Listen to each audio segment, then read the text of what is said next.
Hello, hello, hello, hello. It's me again, your Kalabli Life. Ayan, umorder na si Inday. Ayan. Say hi naman ate. Ayan. Mura lang yung in-order ko mga guys, pero sa anak ko mahal. Siyempre tayong mga ina, handang magtiis, makakain lang na masarap yung mga anak natin. Ganon. Gusto ko nga sumayaw dito sa Jollibee para tumating followers. Total, walang masyadong tao. Masaya tayo. Giling-giling. Giling-giling. Tuwan-tuwa naman kayo mga guys.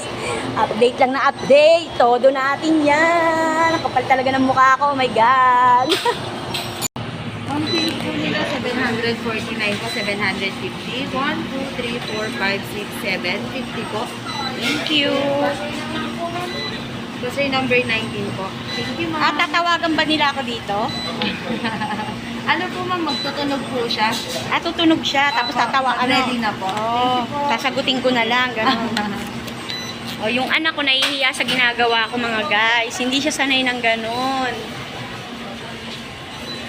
Nahihiya talaga siya. Upo daw kami sa walang tao kasi nagbablog ako. Ganyan. O, dito tayo sa walang masyadong tao.